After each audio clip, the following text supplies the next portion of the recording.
إشارة اللاعب إخوان بزيرة، هل هي إشارة بذيئة ولا إشارة للجمهور إن هم الفريق الأول؟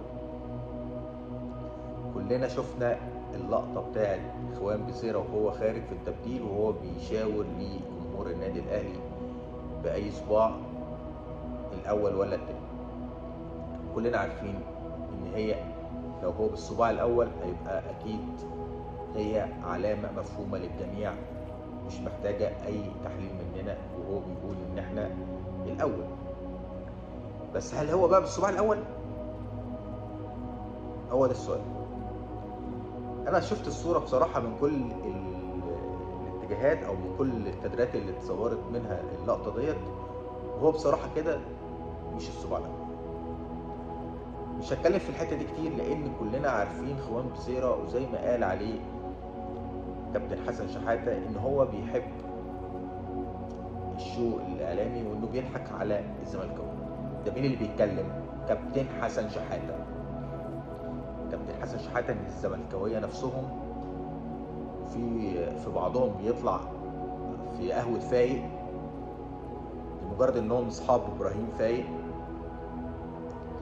ويقولوا إحنا مش مع الكلام بتاع كابتن حسن شحاتة وإن بزيرة مش بيضحك علينا، ودفاع غير طبيعي وغير مبرر على لاعب انتوا مش مستفيدين منه في حاجة في الأوقات الحرجة.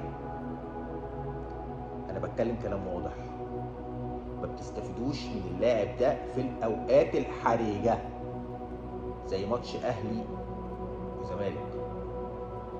لما تيجي تقارن بين خوان بزيرة امبارح وأشرف بن شرقي، الاتنين بيتم مهاجمتهم أو نقدهم من الجماهير بتاعتهم في الأندية بتاعتهم. بزيرة من الزملكاوية وبن شرقي من الأهلاوية، ولكن في ماتش بقى امبارح بان مين هو اشرف بن شرقي وبان مين هو خوان بزيرة. القصه مش قصه ان اللاعب لما يطلع يعمل لقطه كده ويقعد يعمل اشارات.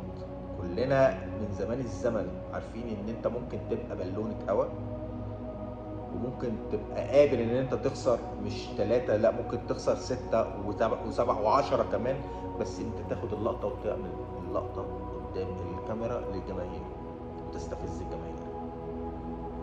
ولكن اللاعب كابتن خوان بزيرة هو اللي مؤثر في الملعب، هو اللي بيقول انا مين في الملعب، مش وهو خارج من الملعب